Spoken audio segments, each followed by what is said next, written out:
وعلى آله وأصحابه وأولياء أمته أجمعين. أما بعد فأعوذ بالله من الشيطان الرجيم. بسم الله الرحمن الرحيم. قال الذي عنده علم من الكتاب أنا آتيك به قبل أن يرتد إليك طرفك. آمنت بالله صدق الله مولانا العظيم. فقد قال الله تبارك وتعالى في شان حبيبه مخبرا وآمرا إن الله وملائكته يصلون على النبي يا أيها الذين آمنوا صلوا عليه وسلموا تسليما. الصلاة والسلام عليك يا رسول الله. الصلاة والسلام عليك يا حبيب الله. الصلاة والسلام عليك يا شفيع المذنبين وعلى آلك وأصحابك يا رحمة للعالمين. حمد و صلاح کے بعد خلاق لم یزل پروردگار عالم جل جلالہ و عم نوالہ کا بے حد شکر ہے. آج کا بابرکت دن جمعۃ المبارک سید الایام، روشن دنوں میں سے سب سے افضل ترین اور بڑا دن، اللہ رب العالمین جل جلالہ کے نزدیک عید الفطر اور عید الاضحیٰ سے بھی بڑا دن آج جمعۃ المبارک کا دن ہے، اور بلا شبہ یہ اہل ایمان کے لیے عید کا دن ہے. اللہ رب العالمین جل جلالہ ہم سب کا آنا، مل بیٹھنا، ذکر و اذکار کرنا، سننا اپنی بارگاہ میں قبول فرمائے، اور ہم سب کے لیے آخرت میں بخشش و نجات کا ذریعہ بنائے.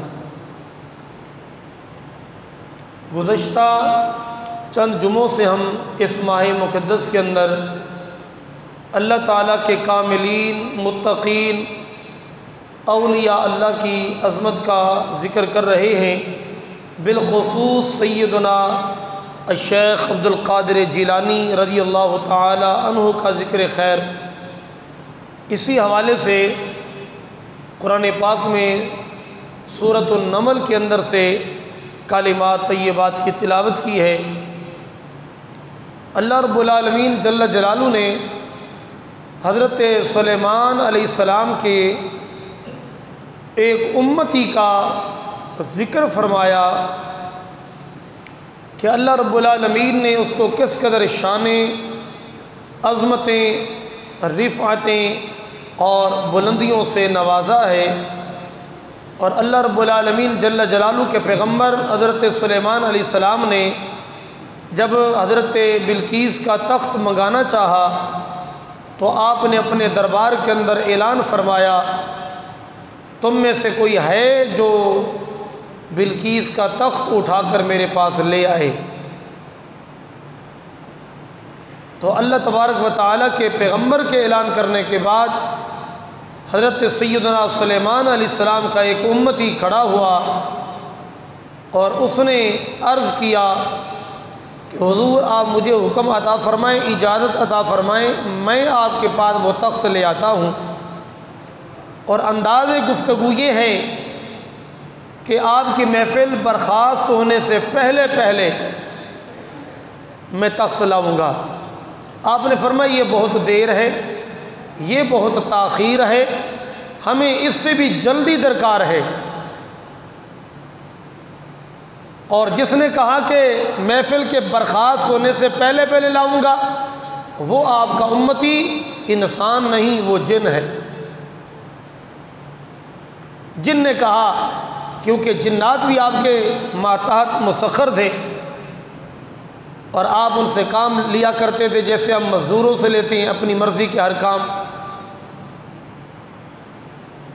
حتیٰ کہ اگر آپ کے احوال پڑھے جائیں تو سیدنا سلیمان علیہ السلام کا جب انتقال و وصال ہو گیا تو آپ اپنی لکڑی آسے پر سہارا دے کے کھڑے تھے اور جنات تعمیرات کا کام کر رہے تھے، آپ اسی طرح کھڑے رہے 1 سال تک، اور وہ کام جو جنات کر رہے تھے انہوں نے مکمل کیا۔ وہ یہ سمجھتے رہے کہ حضرت سلیمان علیہ السلام ہمیں دیکھ رہے ہیں، آپ زندہ کھڑے ہوئے ہیں اسی ظاہری دنیا کی زندگی کے ساتھ، لیکن وہ آپ کی روح تو وہ پرواز کر چکی تھی۔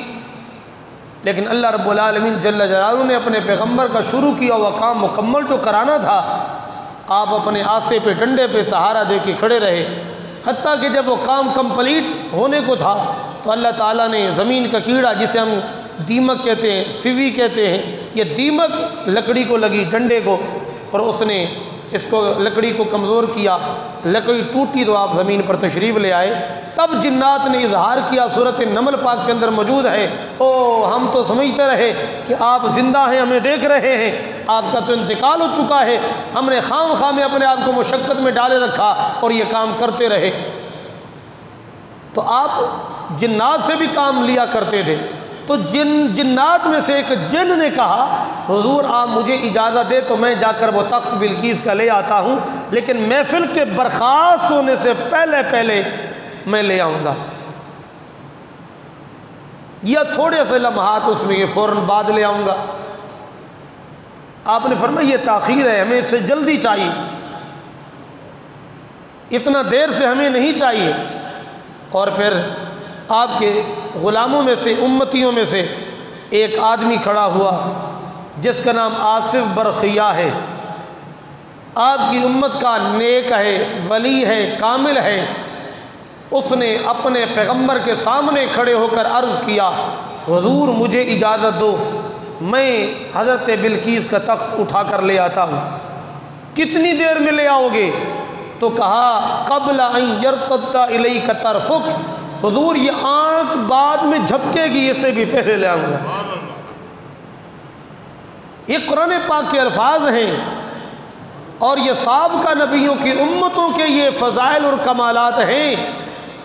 آج اس امت کے اندر کوئی اپنے آپ کو ڈاکٹر کہلائے، انجینئر کہلائے، کچھ بھی وہ منحوس کہلائے، لیکن اللہ تعالیٰ کے شانوں کے اور کے ولیوں کی شانوں کے منکر ہو جائے تو وہ بندہ کس کھاتے کا ہے؟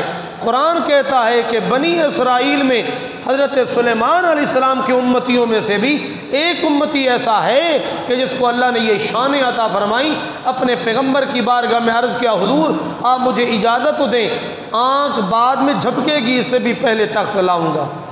ایڈریس نہیں پوچھا کہ وہ بلقیس تو وہاں سے آپ کے پاس آنے کے لیے روانہ ہو چکی ہے، اس کے ساتھ بے شمار لشکر بھی آ رہا ہے، تو وہ کہاں پر ہے علاقہ بلقیس کا؟ وہ تو ہدہد نے دیکھا ہے نا، ہدہد پرندہ آتا تھا جاتا تھا، اور آپ نے خط لکھا تھا، وہ بھی ہدہد پرندہ لے کر گیا تھا اس کے پاس، اس کے تخت کے پاس وہ خط حضرت سلیمان کا ڈال کر وہ پرندہ آیا تھا۔ اللہ کے ولی نے راستہ نہیں پوچھا، عقل کے اوپر تولنے والے وہ تولیں کہ جس اللہ کے ولی نے راستہ بھی نہیں پوچھا، مسافت بھی نہیں پوچھی، اور بلقیس کا اتنا بڑا محل ہے کہ کئی کمروں کے اندر وہ چھپا ہوا تخت ہے، اس کے ارد گرد ہزاروں کی تعدادوں میں اس کے سکوٹی خیال کرنے والے ہیں، کیسے تو لے کر آئے گا؟ عقل سے یہ بات ماورا ہے، عقل سے بالا تر ہے، لیکن قرآن بتاتا ہے، رب رحمان فرماتا ہے یہ بات درست ہے، جو شان میں اپنے پیاروں کو دیتا ہوں وہ عام انسانوں کی عقل سے بالا تر ہوتی ہے۔ ہم اگر بات خواجہ خواجگان کی کریں، ممکن ہے اس امت کے اندر کوئی منحوس بول پڑے، بات کریں حضرت شیخ عبد القادر جیلانی کی، ہو سکتا ہے کوئی ملعون بول پڑے کہ یہ بات عقل میں نہیں آتی، یہ تمہارے قصے کہانیاں بڑے پیاری بنی ہوئی ہیں یار، عجیب بات ہے، یہ بھلا بات عقل میں کیسے آتی ہے؟ ہم نے کہا قرآن پاک سورۃ نمل میں اللہ رب العالمین کے پیغمبر حضرت سلیمان علیہ السلام نے اعلان کیا کون ہے جو وہ تخت لے آئے گا۔ قرآن کے الفاظ قال الذی عنده علم من الکتاب، آپ کے امتیوں میں سے ایک امتی کھڑا ہوا اور اس کی شان یہ ہے کہ اللہ نے اپنی کتاب میں سے اس کو علم سے نوازا تھا۔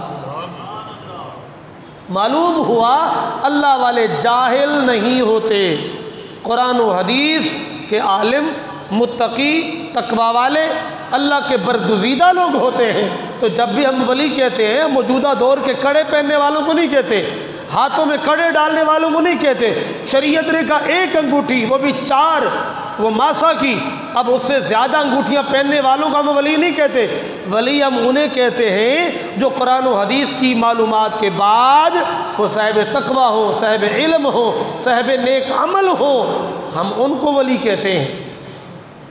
اور قرآن کہتا ہے حضرت سلیمان علیہ السلام کا وہ امتی جس نے کہا حضور میں وہ تخت لے آتا ہوں، اللہ نے کیا شان دی؟ عندہ علم من الکتاب، اللہ نے کتاب کا اسے علم عطا فرمایا تھا۔ اس لیے ہم کہتے ہیں ولی کبھی جاہل نہیں ہو سکتا، لاکھ وہ ریاضتیں کر لے، لاکھ وہ چلے کشی کر لے، لاکھ وہ نوافل میں امام صاحب جا کے گھر سو جائیں، عشاء پڑھ کے وہ مسجد میں بیٹھا ہے، وہ تسبیح پھیر رہا ہے، نوافل پڑھ رہا ہے، وضو کر رہا ہے، جاگ رہا ہے، لاکھ کر لے، ولی نہیں بن سکتا۔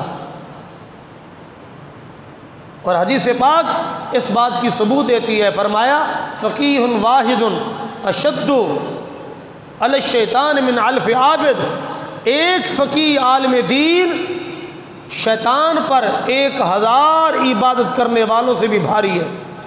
کیوں بھاری ہے؟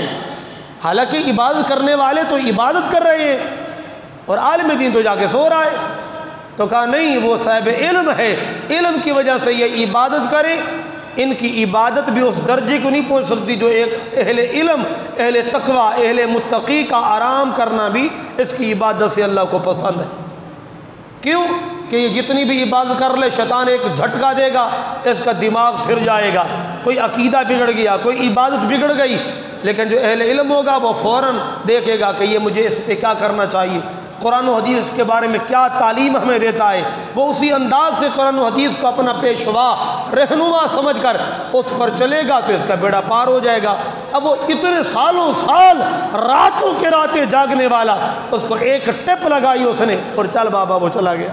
آپ نے دیکھے ہوں گے کہ ایسے عبادت کرنے والے محترم کہ بڑی ایک آپ کو دیکھیں گے ہفتے میں مہینے میں بڑے ایسے وہ تسبیح پھر رہی ہوگی اور ایسے وہ نگاہیں نہیں اٹھا رہے ہوں گے اور بڑے تقوی کا اظہار، لیکن پتہ چلے گا چند دنوں کے اندر گم شد منگل بدھ نظر بھی نہیں آئیں گے، پھر وہی کام۔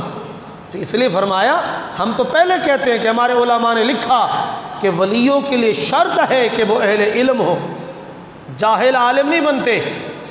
اللہ نے جس کو بھی شان دیا وہ علم کی وجہ سے دیا ہے۔ آپ دنیا میں دیکھ لو، دنیاوی علم کو چل دیکھ لو، یہ جتنے بھی بڑے بڑے دنیاوی عہدے ہیں وہ دنیاوی علم کی وجہ سے ہے نا۔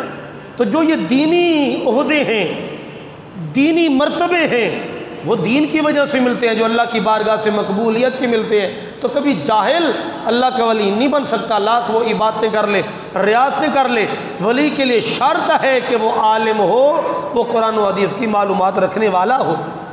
اس لیے اس نے عرض کی حضرت سلیمان علیہ السلام کی امتی نے، حضور میں وہ تخت لاؤں؟ اللہ نے فرمایا اس کو شان کیا تھی؟ فرمایا قال الذی، یہ وہ شخص تھا جس نے کہا عندہ علم من الکتاب، جس کے پاس اللہ کی دی ہوئی کتاب کا علم تھا۔ اس نے کیا کہا؟ اس نے یہ جملے کہے انا آتیک بہ، حضور میں وہ تخت آپ کے پاس لے آتا ہوں۔ کب لائے گا؟ کیونکہ جن تو کہہ چکا ہے کہ محفل برخاست ہونے سے پہلے یا فوراً ہی بعد لے آؤں گا، تو کتنی دیر میں لے آئے گا؟ تو جملہ کہا آپ کی امتی نے، سلیمان علیہ السلام کے غلام نے، قبل ان یرتد الیک طرفک، حضور آپ کی آنکھ بعد میں جھپکے گی، جھپکنے سے بھی پہلے وہ تخت آپ کی بارگاہ میں ہوگا۔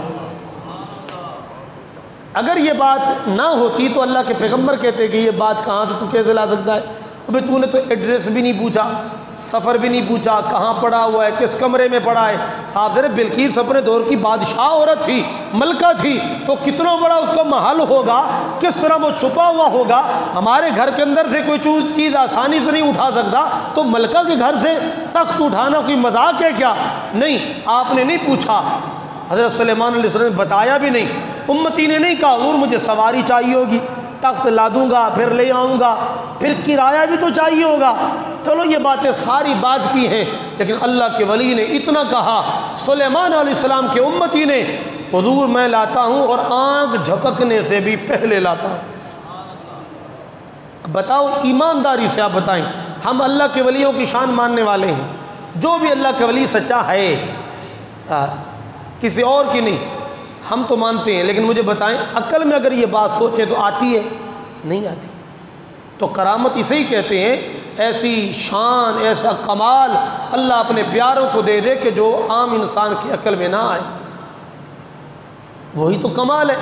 ابھی عقل میں بات نہیں آتی کہ یار آنکھ جھپکنے میں دیری کتنی لگتی ہے، اس سے بھی پہلے مسافتیں جانا ہے، پھر وہ اٹھانا ہے، پھر وہ ٹوٹے نہیں، اس کے اوپر ہیرے جواہرات جڑے ہوں گے، وہ گرے نہیں، پھر حفاظت سے لے آنا ہے اور یہاں پہنچانا ہے۔ یہ ساری باتیں عقل سے ماورا ہیں کہ پلک جھپکنے سے پہلے کیسے ممکن ہے؟ اب یہ کیسے ممکن ہے؟ یہ تو قرآن ہے نا، یہ تو ہماری بنائی ہوئی کسی اللہ کے ولی کی کوئی ہماری بنائی قصہ کہانی تو نہیں نا، کوئی واقعہ تو نہیں نا، یہ تو قرآن کا بتایا ہوا ذکر ہے۔ اس کو جو ولیوں کو کرامت کمال نہیں مانتے انکار کرے تو قرآن کا انکار، سیدھا ہی پتہ چلے کہ وہ دائرہ اسلام سے خارج ہو گیا۔ اب اپنے آپ کو دین کا درد رکھنے والا بتائیں، قرآن و حدیث کا لبادہ پہنیں، اور پھر بتائیں کہ اللہ کے ولی کیا کر کچھ بھی نہیں کر سکتے، یہ تمہارے قصے کہانیاں گھڑی ہوئی ہیں، کچھ بھی نہیں ہے۔ بھائی قرآن کہتا ہے کہ انہوں نے کہا حضور مجھے اجازت دیں، میں لاتا ہوں، اور وہ بھی پلک جھپکنے سے پہلے لاتا ہوں، اور پھر وہ آیا بھی یا صرف انہوں نے دعویٰ کیا؟ قرآن کہتا ہے فَلَمَّا رَآهُ مُسْتَقِرًّا، جب سلیمان علیہ السلام نے پلک جھپکنے میں ہی دیکھا کہ تخت میرے سامنے موجود ہے۔ رآ کا معنی دیکھنا ہے۔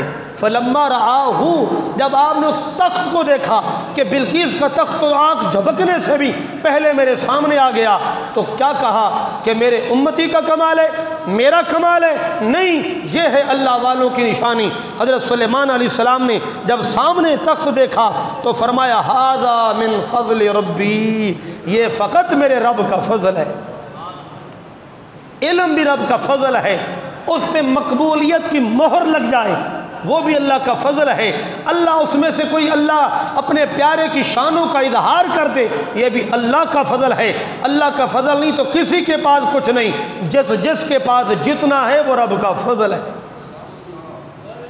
ایک بات میں عرض اور کرنا چاہتا ہوں، وہ یہ مسلمہ نظریہ ہے کہ صاحب کا سارے اللہ کے مقبول انبیاء علیہ السلام سے ہمارے نبی پاک شان میں مقام میں بلند ہیں،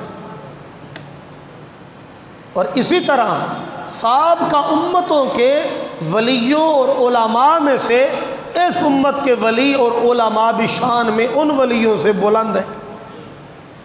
جب صاحب کا امتوں کے ولیوں کا یہ مقام ہے، اور قرآن سورۃ النمل اس کی گواہ ہے کہ ایک پلک جھپکنے سے بھی پہلے تخت آیا، بغیر ایڈریس پوچھے، بغیر سواری، یہی تو کرامت ہے۔ اللہ کے پیارے نے علم، کتاب کا علم رکھنے والے نے ایسے نگاہ اٹھائی اور ایک پلک میں اللہ تعالیٰ نے اظہار قدرت کا، اس کی شان کا اظہار کر دیا کہ وہ تخت وہاں سے یہاں ایک پلک جھپکنے سے بھی پہلے۔ قرآن کہتا ہے مجھے بتائیں اگر بنی اسرائیل کے علم رکھنے والے اللہ کے مقبول اور ولیوں کی یہ شان ہو سکتی ہے، تو پھر اس امت کے جو واقعی اتقیاء، متقین، صلحاء، اہل علم اللہ کے ولی ہیں، یقیناً بات ہے ان کا درجہ تو ان امتوں کے ولیوں سے بھی زیادہ ہے۔ جب وہ اتنے بڑے بڑے کمالات کا اظہار ان سے ہو سکتا ہے تو غوث اعظم سے کیوں نہیں ہو سکتا؟ اس کا جواب کوئی دے کہ بھائی سابقہ اللہ کے نبی ہیں، ان کی شانیں ہیں، کسی کے مقام میں ذرہ برابر بھی ہم تحقیر نہیں وہ کر سکتے، وہ اللہ کے پیغمبر ہیں، ان کو ماننا ضروری ہے، ایمان ہے۔ اسی طرح ان کے امتیوں میں جو نیک تھے وہ اللہ کے ولی ہیں، لیکن وہ نبی اور امت ہمارے نبی اور اس امت سے زیادہ نہیں۔ جب اس امت کے ولیوں کو اللہ نے اس قدر شانوں سے عرفہ و اعلیٰ مقام عطا فرمائے، تو پھر سیدی آقا و مولا نبی اکرم قائد المرسلین نبی رحمت صلی اللہ علیہ وسلم کی امت کے جو ولی ہیں وہ سابقہ ساری امتوں کے ولیوں سے شان میں بلند ہیں۔ جب ان میں کمالات اس قدر ہیں تو پھر مصطفیٰ کے دامن سے جو ولی جڑے ہیں ان کا کتنا مقام ہوگا۔ ان کے لیے اگر ہم کوئی کرامت کا اظہار کر دیں تو کیوں آخر لوگ بیٹھ جاتے ہیں اور کہتے ہیں جی یہ دیکھو یہ واقعات بیان وہ کر رہے ہیں، ان کا کوئی ثبوت ہی نہیں ملتا۔ ایک بات میں جلدی انداز سے کرنا چاہتا تھا لیکن وقت کہتا ہے نہیں، آپ بس کریں، یہی ایک بات کرتے کرتے آپ کو 2-4 منٹ جمعے میں تاخیر ہو جاتی ہے۔ اللہ تبارک و تعالی اگلے جمعے اس کو بات کو یہیں سے اللہ نے چاہا تو آگے وہ چلائیں گے۔ اللہ رب العالمین جل جلالہ سابقہ اپنے پیغمبروں کی شان، ان کے سچے جو اتباع کرنے والے پیروکار ہیں ان کی عظمت کی پہچان، اور اس کے بالمقابل ہمارے آقا و مولا اور اس کی امت کے اندر جو اولیاء، اتقیاء، صلحاء، اہل علم واقعی ہیں، ان کا جو مقام اللہ کی بارگاہ میں ہے، اللہ تعالیٰ دل و جان سے اس کو تسلیم کرنے کی توفیق نصیب فرمائے۔ جتنے بھی اللہ کے مقبول ہیں اللہ کی بارگاہ میں، ان سے محبت و عقیدت رکھنے کی مالک توفیق نصیب فرمائے۔